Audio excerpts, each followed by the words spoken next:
Well, our next guest is a woman named Dr. Audrey Birnbaum. She is a speaker and author of American Wolf, From Nazi Refugee to American Spy. Audrey joins us from New York. Welcome to the show. And thanks so much for having me. You're quite welcome. Yeah, we both love the book. It's interesting. We found that on page 2, it kind of encapsulated the whole book, and I am going to read the quote. His Holocaust trauma was not only a source of his pain and suffering, but also pride. Wounded and special, there was also survivor's guilt. Can you give our viewers a sense of the journey your father went through as a young boy living in Nazi Germany, and then finally traveling to a far-off country for sanctuary? Yeah, thank you. You summarized that really well, Leeta. Thanks so much. So this story is about my father's escape from Nazi Germany, and he lived in Berlin, born in 1930, and did not leave till 1941. So he lived through the whole sort of ascent of Hitler, and then right into the first few years of the war. But I think he had this wonderful viewpoint as a child, which is a little bit unique, the perspective of it. And when he escaped really by the skin of his teeth, because he was on the last ship to leave continental Europe, there was a sense of, obviously, of great relief to have left. And he was on what they called the hell ship of death, which is, I didn't make that up. That was actually what it was called in the press.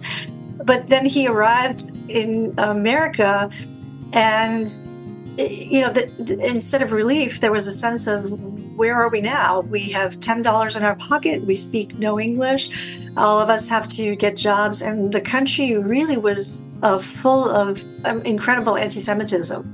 And so there was yet another journey to get through to try to assimilate and try to make it here. So there's actually, this book has really 3 stories in it. One is a Holocaust and survival story and an escape story. The other is an immigration story that I think a lot of people could relate to if they immigrated from any war-torn country.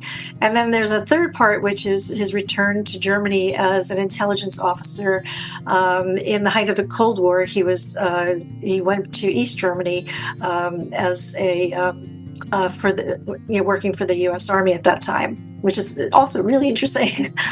Yeah, that's exactly the way we're thinking. Like, this is just 3 separate stories. I mean, the harrowing part of getting out of Germany, as we said, so late in 1941. Had they stayed a couple more months, you say in the book, or your dad does, that they wouldn't have been able to leave. Mm-hmm. You get to America and you think, okay, now the good times can start happening. But you're in a far off land. You're strangers. You don't speak the language. You have no job. You have your life. That's all they had, really. And so you see you see that. Again, because he was frontline observing, is just the mundaneness of everyday life that's mixed in with horror and having to get a job and you're in a new country. As I said, you've got your life, but not much else. I mean, that was a big part of the book that Leeta and I really enjoyed, was just starting all over in America as basically refugees. If I was going to craft a novel, I would have, taken a character and thrown a lot of hardship at him, one after the other, and you'd be sitting there thinking like, oh my gosh, is he going to make it? There's enemies everywhere. And then, at the end, he'd come out heroic and you'd be like, yay. You're going to be like maybe Harry Potter, but instead of Voldemort, it was Hitler. So in a way, like, the story kind of wrote itself, because really, like, terrible things were happening and you were hopefully rooting for him and felt some sympathy for him as this sort of innocent child and all of it. And to add to that, there was even a dysfunctional family to, add to a little bit of the humor. Ultimately, I think he just owns the fact that he was a hybrid, that he would never quite fit in anywhere, but he would just have to be accepted for who he was. And thank goodness he found my mother, who did just that. I was really struck for the first part of the book.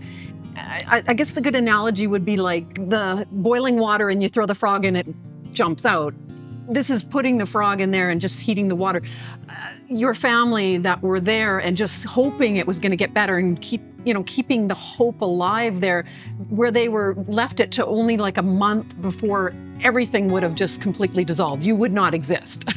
that was Yeah. absolutely fascinating. Yeah, And thank God for my grandmother. She was very, very resilient and very persistent, and to try to get the family out despite they were hit. It was like whack-a-mole. They kept being hit by obstacle after obstacle. My family never knew. My father never knew to his dying day that the U.S.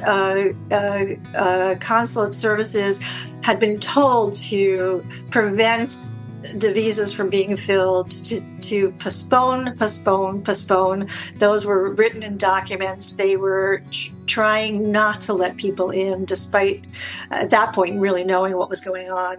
But there was a tremendous resistance to immigration, and there were some pretty bad anti-Semites in the State Department as well. So this was one of the things that have come out over the years, and have been in, like Ken Burns did a wonderful documentary on the U.S. and the Holocaust. So I did a lot of research for the book to supplement what my father had written. And so that's obviously, those facts and some historical information is included as well. So that's a sad element of this, but they had it seemed like every time they had an opportunity to leave, I mean, they had made many mistakes and they had delayed it as well, without doubt, but whenever there was an opportunity to leave, it seemed like the whack-a-mole came out and prevented them. So they really, even when I was reading my father's notes, I sat there and said, "Oh my God, I don't know if they'll make it out," even knowing that obviously, they did. Yeah. That's a good book. Yeah. Here it is right here, folks. Highly recommended. American Wolf, from Nazi Refugee to American Spy. The last part of the book is so interesting. The irony of his journey is fascinating. It's Dr. Audrey Birnbaum, who joins us from New York. The book is available now. Audrey, thank you for joining. And thank you for sharing your father's story with our viewers. Much.